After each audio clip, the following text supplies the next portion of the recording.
Magandang umaga po sa inyo lahat. So before we start, sabihin po muna natin ang ating pangako sa Panginoong Hesus. Ready now, recite. Ipamamuhay ko si Jesus bilang aking Panginoon at siya ang aking kanlungan sa oras ng problema at kahirapan. Siya ang aking pag-asa sa panahon ng kalungkutan. At ako ay nangangako na hindi ko hahanapin sa ibang lugar, sitwasyon, tao o kayamanan man, ang lahat ng awa at biyayang tanging kay Kristo ko lamang matatagpuan. So magandang umaga po sa inyong lahat. So medyo it's a change, di ba? Na nandito yung ating pastor pero ako po yung magpipreach. So before we start, let's open our Bibles in 1 Corinthians chapter 14, verse 33 and then verse 40. 1 Corinthians chapter 14, verse 33 and then we'll jump to verse number 40. So kung nandiyan na po kayo ay sabay-sabay po natin itong basahin. For God is not the author of confusion, but of peace, as in all churches of the saints. And then verse 40, let all things be done decently and in order. So tayo po ay manalangin. Panginoon, salamat po sa inyo. Thank you, Lord, for giving us this wonderful day. Salamat po at kami po ay nakasama na po namin muli ang aming pastor. Kayo pong magbukas ng aming puso at ng aming isipan sa aming pakikinig ng inyong salita. Lahat ng glory ay binibigay at binabalik po namin sa inyo. In Jesus' name we pray. Amen. Pwede na po kayo maupo. Alam niyo po, before I start with my preaching, siguro alam niyo na naman po na ako po yung panganay na anak ng ating pastor. So before I start, di ba lagi po nating naririnig sa kanya yung statement na he can be better than his pastor but he cannot be greater than his pastor. Alam niyo po, if we look at it sa technologically state, alam niyo po, pag sinearch mo what is the greatest iPhone, hindi po dyan lalabas yung latest. Kasi ano na ba yung iPhone ngayon? It's iPhone 17. Diba? Pag tinignan mo yan, ang ibabalik sa inyo is iPhone 4 or yung mga older models. Why? Kasi pag sinearch mo yan, ang ibibigay nila sa'yo is yung nag-peak or yung magandang klase. Kasi ngayon po, halos lahat ay copy na lang. Diba? Kaya nga po, tayo, bilang mga members, we can know so many things, mas marami tayong kayang gawin sa ating pastor, pero we can never be greater than our pastor. So, ngayong umagang ito, ang pag-uusapan po natin is, yung Panginoon, binigyan niya po tayo ng system dito sa ating simbahan. Bakit po? Kasi ayaw po ng Panginoon ng confusion. Diba? Doon po sa verse na binasa po natin sa 1 Corinthians chapter 14, verse 33, ang sabi po dyan is that, for God is not the author of confusion, but of peace, as in all churches of the saints. So dito po, makikita po natin na yung Panginoon, ayaw niya po ng kaguluhan. Ayaw niya po ng confusion. And He wants to establish order. Kaya nga po, one of God's greatest characteristic is order. Diba kahit saan po tayo pumunta, kahit saan ka po, whether you're in a company, dito sa society natin, or kahit sa barangay, lagi pong may pyramid. And when God created the universe, everything had order. Di ba po, pag binasa po natin sa Genesis chapter 1, verse 1, He created yung light before the plants. He created the earth bago po dumating yung mga tao. So life itself is functioning according to God's order. So dito po natin makikita kung bakit po meron tayong pastor. Kapag tinignan po natin yung every generation, medyo sasabihin nyo siguro, hindi ba pagiging panatiko yung pagbibigay ng honor sa ating pastor? Alam niyo po, if you will look at the Word of God, kapag titingin po tayo sa salita ng Panginoon, makikita po natin na hindi po yun ganun. Kundi dapat binibigyan po kasi natin ng honor yung tao na ginagamit ng Panginoon sa ating buhay. Kasi kung wala po yung tao na ginamit ng Panginoon, wala po tayo kung nasaan man tayo ngayon. So, sa lahat po ng generation, starting from Adam, meron pong ginamit yung Panginoon. Although God is all-powerful and pwede po niya tayong kausapin directly, araw-araw, pwede po siyang mag-manifest sa atin, pero gumagamit po siya ng human instrument. And throughout the scripture, kapag binasa po natin yung salita ng Panginoon, makita po natin, ginamit niya si Noah, si Moses, si Joshua, si Samuel, si David, si Elijah, yung mga apostles, and many others para ilid po yung kanyang mga tao. And today, during our time, God continues this pattern by giving pastors to local ecclesia. Kaya nga po, pero alam niyo po, yung pastor, yung isang leader ng ating simbahan, ay hindi lamang po siya isang preacher who delivers preachings once or twice a week. Yung pagpipreach po, madaling part lang po yan eh. Yung pagsasalita, yung pagtayo dito, you will just study your lesson. You will just talk to people. Sasabihin mo lang yung mensahe na yan. Pero alam niyo po, yung hard part is being there for the people. Yung hard part po is yung behind the scene. Yung pagpipreach, kaya nga po lagi kaming nire-remind ng ating pastor na pagpipreach, madali lang yan eh. Pero yung pag-pray, yung pag nandyan ka sa tao, yun yung mahirap na trabaho. Alam niyo po, if you know our pastor, minsan hindi na bumababa yung telepono niyan.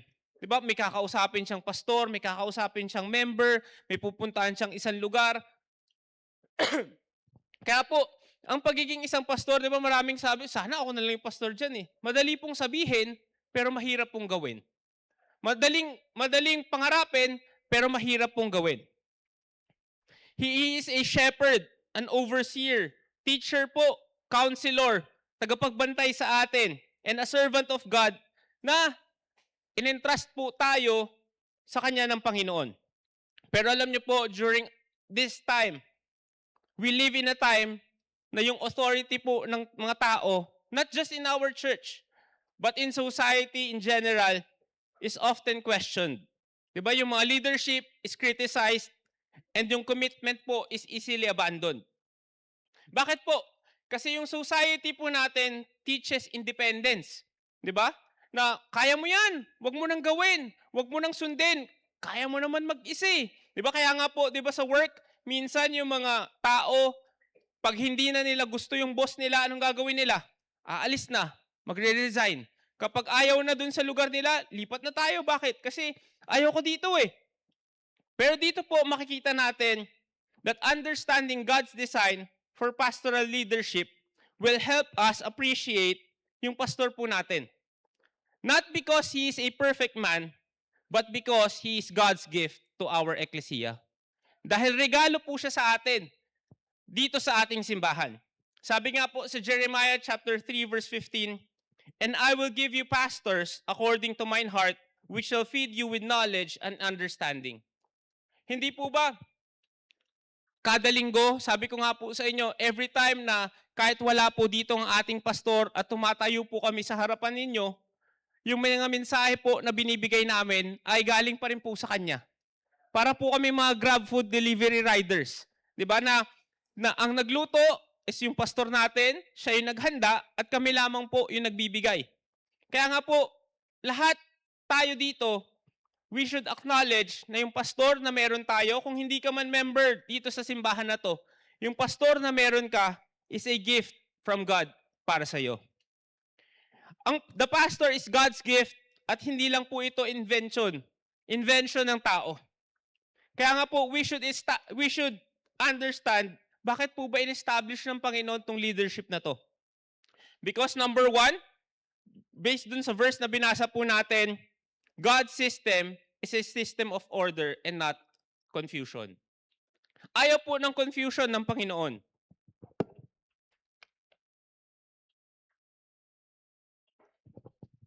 Di ba sabi ko nga po sa inyo kanina, nung create po ng Panginoon yung mundo, He created light first before He created yung plant. He created the earth first bago niya po create yung tao. Bakit? Kasi pag create niya yung tao, di ba bago yung mundo, ano yun, lulutang-lutang lang po tayo sa space? Di ba wala po tayong aapakan? Wala tayong makakain? Wala tayong tatayuan? Kaya nga po doon natin makikita that there is a process. Para sa mga kaibigan po namin ngayon, nakita ko po na marami po tayong guest ngayong umagang ito. Alam niyo po, hindi po aksidente na nandito tayo ngayong umagang ito. If you are here this morning, meron kang kaibigan, meron kang kakilala, meron kang kamag-anak na nag-imbita sa iyo sa umagang ito. Siguro hindi mo pa, bago pa lang sa'yo itong concept na to. Pero alam niyo po, the first step of knowing this is we should know God first. We should know Jesus first as our Savior. Kasi kapag nakilala po natin si Jesus bilang ating tagapagligtas at nakilala natin siya na siya yung nagmahal sa atin, makikita po natin na meron palang nagmamahal sa akin. At yung pastor po natin, siya po yung ginagamit na mensahero ng Panginoon para mas mapalapit po tayo kay Jesus. Kaya nga po, wag po nating hayaan na lilipas tong araw na to, lilipas tong morning na to, na hindi po natin tinatanggap yung Panginoon bilang ating tagapagligtas.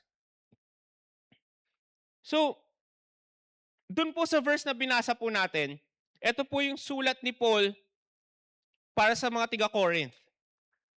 And makikita po natin that confusion, division, disorder, rebellion, and constant conflict will never glorify God. Kaya nga po, alam niyo po, di ba, isa sa sabihin na nating bigat sa ating bansa ngayon is yung constant conflict within our political scene. Di ba? So kung ano man po yung nangyayari sa political scene natin, wag nating hayaan na dumating po yun sa ating simbahan. Why? Because there is someone leading us in the right direction. Instead, God desires peace and unity among His people. Kaya nga po, sinulat po ito ni Paul, yung 1 Corinthians chapter 14, because the ecclesia at Corinth had become disorderly in its worship services. Lahat gusto magsalita, lahat gusto ng atensyon. Ano po yung resulta? The result was confusion. So dito po makikita natin na hindi po lahat, di ba lagi ko nga pong sinasabi na hindi po tayo lahat makakapag-preach. Hindi po tayo lahat makakatayo. Hindi po tayo lahat makaka-decide. Pero lahat po tayo, we can contribute. Lahat po tayo, we have our own place kung saan pwede tayo magbigay ng ating contribution. At nire-remind po tayo dito ni Paul that God is not the author of confusion. Kaya nga dapat ma-realize natin that this same principle applies to us today. An ecclesia cannot function properly if someone insists on doing things their own way. Kaya nga po kailangan po natin ng ating pastor para mag-lead po sa atin. Kasi po, siya po yung magtuturo sa atin sa tamang direksyon. Hindi lang po ito sa simbahan, but in our own personal life. Alam niyo po, can you show the pyramid? Alam niyo po, minsan kasi, tayo po sa buhay natin, di ba? Ako, me, as you can see there, yung information po, yung mga decisions natin sa buhay, yung mga plano natin sa buhay, nalalaman na po ng lahat before our pastor. And then, siya yung, di ba lagi niya sinasabi na, kapag hindi ako part ng plan mo, edi wag na akong, kumbaga, wag mo na ako isama. Pero alam niyo po kung ano yung tamang part dyan, is yung next. Dapat tayo, before everyone knows, dapat alam po muna ng ating pastor. Why? Because he can give us the right direction. He can pray for us. He can guide us. Bakit? Kasi tayo po, minsan, we are driven by, sabihin na natin, by yung mga gusto natin, yung mga pangarap natin, pero hindi natin alam that we need someone who will lead us to the right direction. Because kapag tayo po magulo, kapag tayo hindi natin alam kung ano yung mangyayari sa atin. Kaya nga po, we need our pastor in our life. And if magulo, if hindi natin kaya, di ba siya po yung tutulong sa atin. So someone must lead and others must willingly cooperate. Yun po yung design ng Panginoon sa atin. When church members respect biblical leadership, the ministry becomes peaceful, fruitful, and effective. Kung gusto po natin na lumago, lumakas, and tumibay yung ating simbahan, kailangan po natin yung leadership ng ating pastor. Kaya nga po, God established leadership in every areas of our life.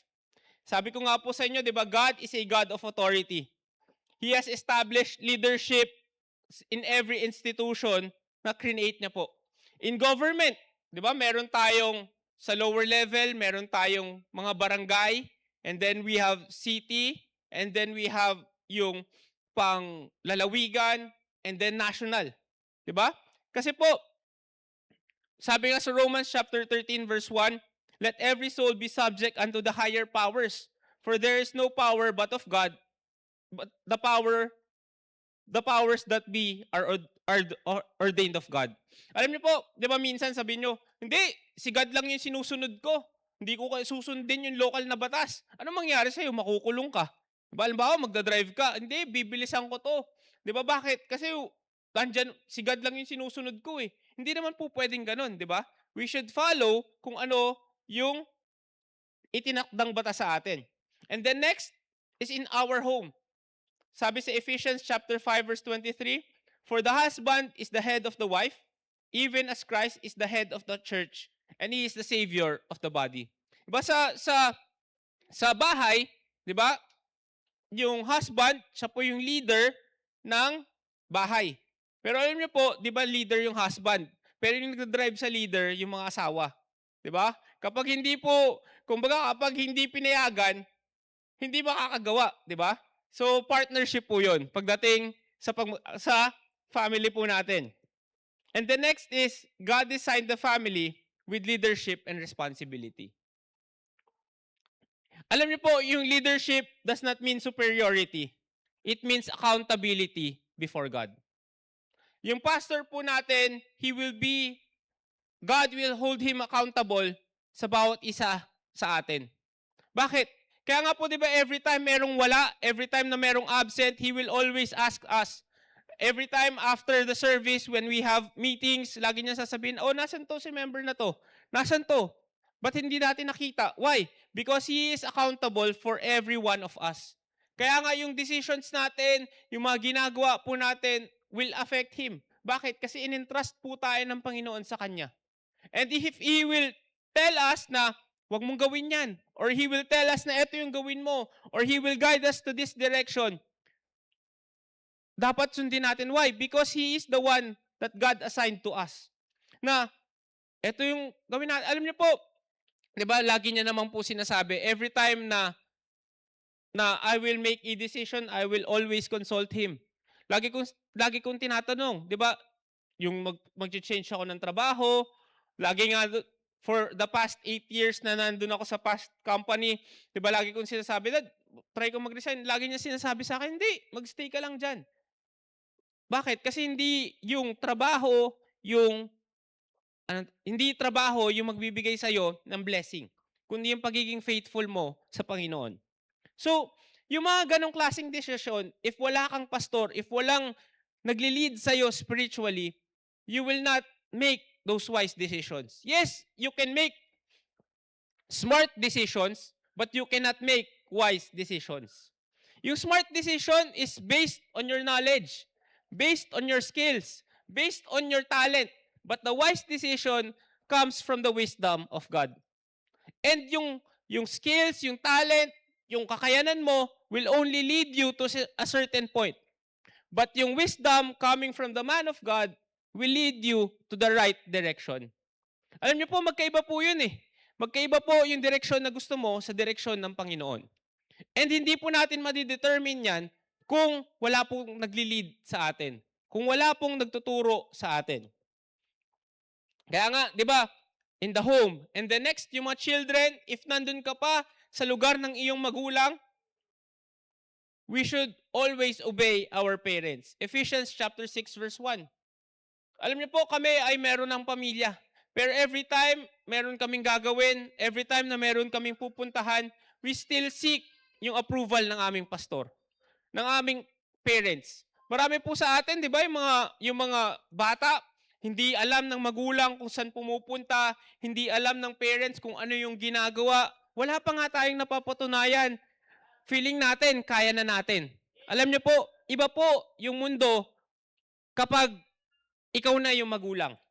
Di ba? Kaya nga, kahit na ano pa yung narating mo, kahit ano pa yung na-achieve mo, it's not sabihin na natin kababaan kapag humihingi ka pa rin ng permiso sa iyong magulang. But it is giving honor to whom honor is due. Kaya nga children, you should obey your parents in the Lord. Why? For this is right. Kaya nga po, in-establish yan ng Panginoon eh. In the government, in home, as children, even in work, bilang mga employees. Diba? Colossians chapter 3 verse 22. Servants, obey in all things your masters according to the flesh, not with eye service as men pleasers, but in singleness of heart, fearing God. Tayo po bilang mga Kristiyano, kapag ikaw ay nasa work, hindi dapat tayo yung nagchichismis sa boss natin. Hindi tayo dapat yung sumusuway. Kahit na, alam niyo po, kapag nasa labas tayo, hindi naman natin gusto yung boss natin eh. Pero, dapat, respectful pa rin po tayo. Why? Because sila po yung inappoint ni God na leader natin. And then next, the most important part is in our ecclesia. In Hebrews chapter 13 verse 17, sabi po dyan, obey them that have the rule over you and submit yourselves, for they watch for your souls, as they must give account that they may do it with joy and not with grief, for that is unprofitable for you. Tandaan po natin na kailangan po nating sundin yung ating pastor at isubmit po yung sarili po natin. Why? Dahil they watch for our souls.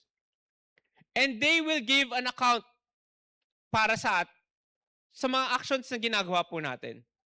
Kaya nga, di ba sabi ko nga po sa inyo kanina, yung diagram na pinakita ko sa inyo, lahat po tayo, we have plans. Lahat po tayo, we want something for our future. Lahat po tayo, we want to do things. Pero alam niyo po, the best part na pwede natin gawin, the best advice that I can give to you, is that before we broadcast it sa labas, tanong muna natin ng ating pastor. Lumapit muna tayo sa ating pastor. One text away. Alam niyo po, kahit isang message mo lang dyan, kahit isang text mo lang dyan, he will call you. Kahit isang message mo lang dyan, minsan matatagalan dahil sa dami ng usap, pero he will always pray for you. At doon po natin makikita na kailangan po natin yung guidance and yung leading po niya. Why? Because our pastor watches for our souls. One day, he will answer to God to how he shepherd the flock. At napakalaki po ng responsibility na yon. And then number 2 po, di ba number 1, God's system is a system of order and not of confusion. Number 2, dito po natin makikita that God alone calls a pastor. Tanging ang Panginoon lamang po ang tumatawag ng pastor. Yung presidente po ay nai-elect, yung mayor ay sabihin na nating naboboto sa office, yung manager pwedeng ma-hire, a king may inherit his throne, pero ang pagiging isang pastor ay calling po mula sa Panginoon. Jeremiah chapter 3 verse 15, "But I will give you pastors according to mine heart, which shall feed you with knowledge and understanding." Sabi ko nga po sa inyo kanina, regalo po sa atin ang ating pastor. So kapag ang isang regalo ay dapat iniingatan, ang isang regalo ay dapat tinetreasure, ang isang regalo ay dapat in-honor. Kasi po, kapag binigay sa iyan, dapat pakita natin that we are worthy dun sa regalong binigay sa atin. Not every preacher is called by God, but every true pastor has been called by Him. Di ba kanina po, sabi ni Pastor, nung inassign niya po si Preacher Alan sa outreach natin sa Canada, yung sabi niya, hindi mo kailangan i-surrender yung buhay mo. Hindi mo kailangan ibigay yung buhay mo. Ang kailangan mo lang is maging available. Kami po bilang mga preachers, hindi naman po kami surrendered eh. Di ba? Hindi naman po kami nagpa-anoint bilang mga pastor. At siya po yung anointed ng Panginoon. So dito po makikita natin that God's calling is personal. Throughout the scripture, makikita po natin that God's servant experienced yung mga callings po. For example po natin dyan is si Jeremiah. Diba sabi sa Jeremiah chapter 1 verse 5, "Before I formed thee in the belly, I knew thee. And before thou camest forth out of the womb, I sanctified thee. And I ordained thee a prophet unto the nations. So dito po, makikita natin, si Jeremiah did not volunteer. Diba, isipin mo, nasa tiyan ka pa lang, hindi ka pa pinapanganak, tinatawag ka na. Diba, pastor ka na kaagad. Kumbaga, prophet ka na kaagad. God called him. Sabi ni Jeremiah, may excuse pa si Jeremiah dyan eh. Diba sabi ni Jeremiah, sa Jeremiah chapter 1 verse 6, Then said I, Lord, God, hindi ko pa kaya. Bata pa ako. Diba? Like many servants of God, Jeremiah felt hindi niya kaya. Yet God reminded him that the calling depended upon God and not upon human ability. So dito po makikita natin that only God calls, and kapag tinawag ng Panginoon, siya po yung bahalang tumulong. Sabi sa Jeremiah chapter 1 verse 7 to 8, But the Lord God said unto me, Say not, I am a child, for thou shalt go to all that I shall send thee, and whatsoever I command thee thou shalt speak. Be not afraid of their faces, for I am with thee to deliver thee, saith the Lord. Kaya nga po, God always enables those whom He calls. Alam niyo po, napakahirap po maging isang pastor. Hindi po madali yung ikaw ay, alam niyo po, di ba pag ikaw ay, sabihin mo, nasa bahay, and then kakain kayo ng tanghalian.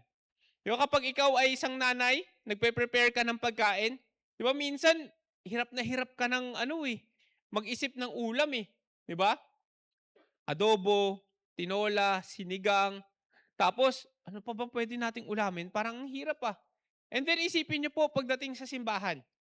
Isipin niyo po pagdating sa ating church, na yung pastor natin every Sunday, he will create preachings. Pero alam niyo po, isa sa talent ng ating pastor, kahit isang verse lang yung ibigay mo sa kanya, kaya niyang gawin ng iba't ibang mga preaching. Alam niyo po, minsan may isang verse na iba yung pagkakaintindi mo dun sa pagkakaintindi niya. And then minsan, kakausapin ka niya, may babasahin siya sa'yo, tapos sasabihin, oh nga no, hindi ko nakita yun hindi ko nalaman yun Diba? Bakit? Kasi yun po yung knowledge mula sa Panginoon. Yun po yung mga bagay na hindi po natin nakikita. Yun yung mga bagay na kailangan natin siya sa buhay po natin. And the next, God knows the pastor better than we do. Minsan, kilala po natin ang ating pastor personally, pero mas kilala po siya ng Panginoon. Diba? Alam po ng Panginoon, kumbaga yung Panginoon yung nagdi-deal and yung nagli-lead sa Kanya. Sabi nga sa Psalms chapter 139 verse 1 to 4, O Lord, Thou hast searched me and known me. Thou knowest my downsitting and mine uprising. Thou understandest my thought afar off. Thou compassest my path and my lying down, and acquainted with all my ways. For there is not a word in my tongue, but lo, O Lord, Thou knowest it altogether. God knows everything about His servant. Kilala po ng Panginoon yung kanyang servant. Alam niya po yung strength, yung weaknesses, yung fears, yung personality, yung struggles, yung future.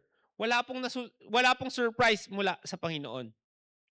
Therefore, when God calls a man into the ministry, He does so with full knowledge of what this man can do. Kaya nga po, di ba lagi nating sinasabi, parang hindi naman yata skill ng ating pastor yan. Parang hindi niya naman yata kaya yan. Alam niyo po, hindi natin alam, kundi ang Panginoon lamang po yung nakakaalam niyan. Kaya nga po, dito natin makikita that every pastor has different gifts. Diba? Some are powerful evangelists, some are excellent in counseling, some lead quietly, others preach passionately, all are different. Kaya po, diba, sa age po natin ngayon, everything is available through social media. Mag-type ka lang dyan ng preaching, lalabas na kagad yung mga preachings ng iba't ibang mga pastor eh. Lalabas na dyan kagad yung iba't ibang mga mensahe. Pero kapag tayo, ay ba't hindi ganito yung pastor ko? Ba't hindi ito yung tinuturo ng aking pastor? Eh hindi naman natin pastor yun eh. Diba? Kaya nga, we should be faithful dun sa binigay sa atin na pastor ng Panginoon. Kaya nga, Paul warns against comparing God's servant. Sabi po sa 1 Corinthians chapter 3 verse 5 to 8, "Who then is Paul? And who is Apollos? But ministers by whom ye believed, even as the Lord gave to every man?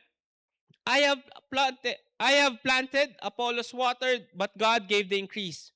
So then neither is he that planteth anything, neither he that watereth, but God that giveth the increase.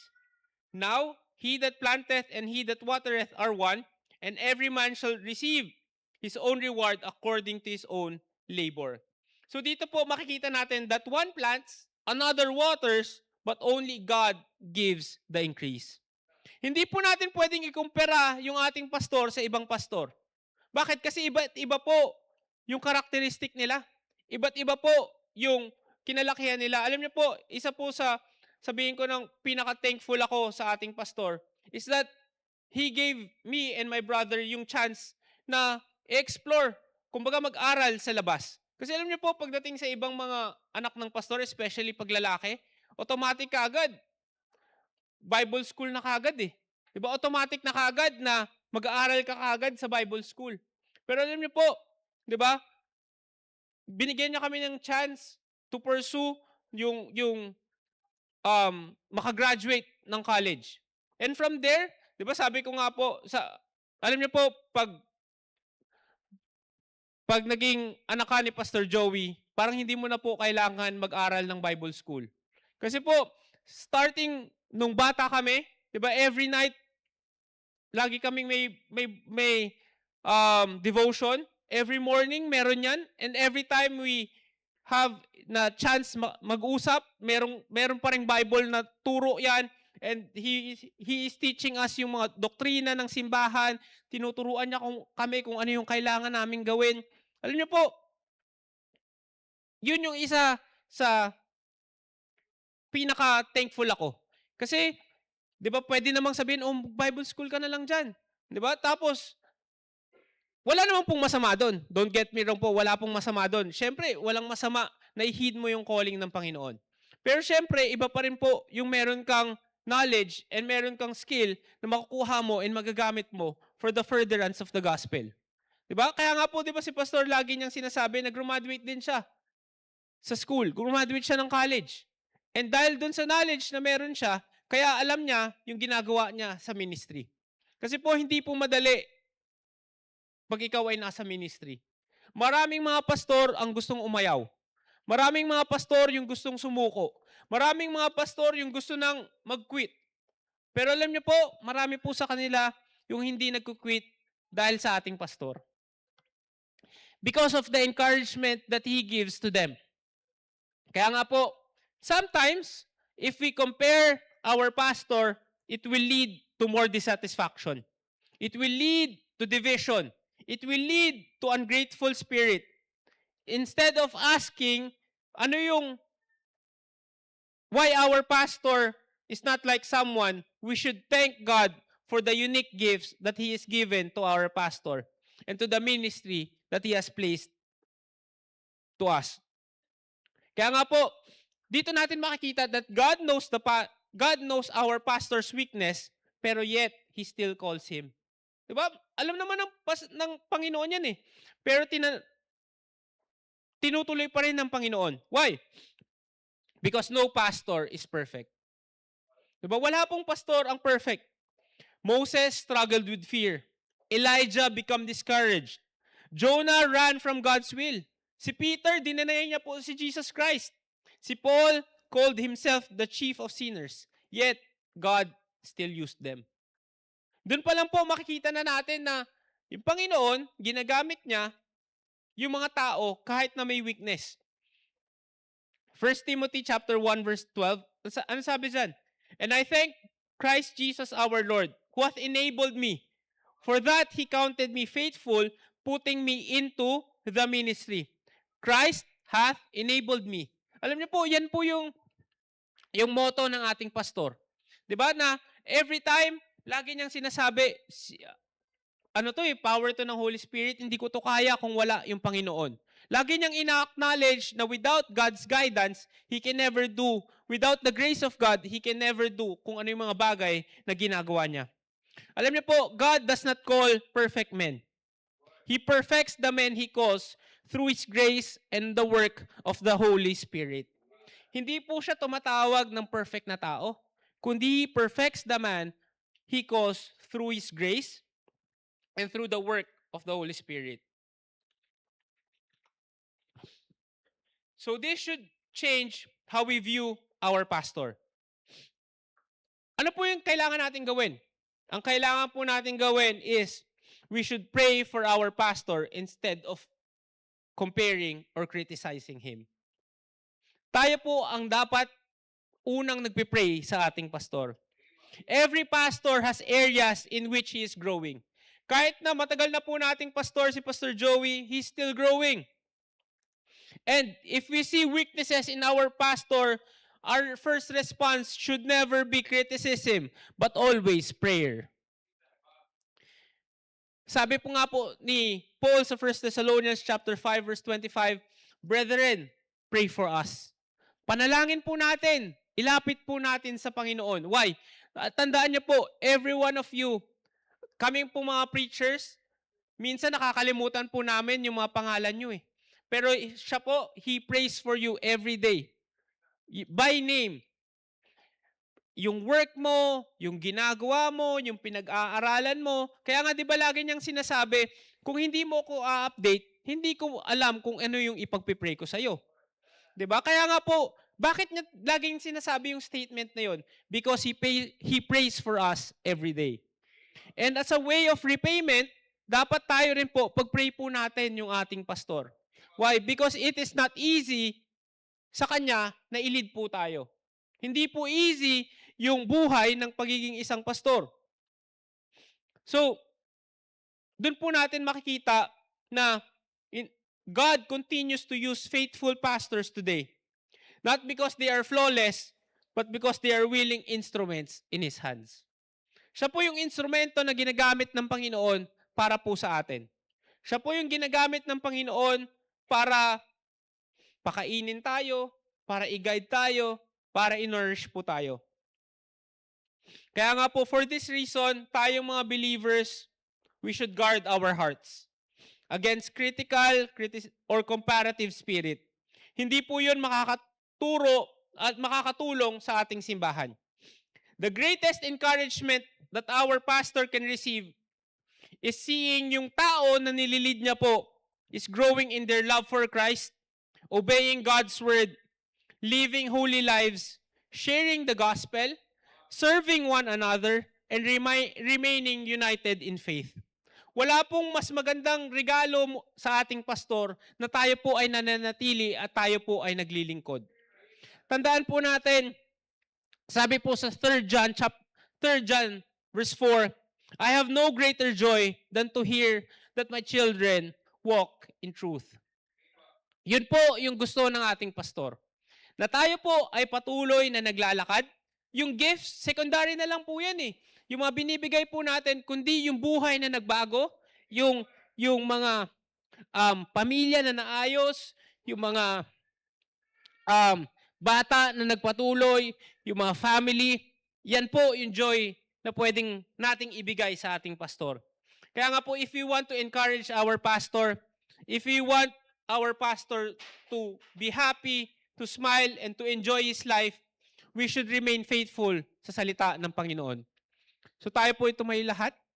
Ay, sorry pala po. Mag-invitation na po pala ako, pero tatawagin ko na po yung ating next speaker, yung aking kapatid, si Brother Jap Sauko.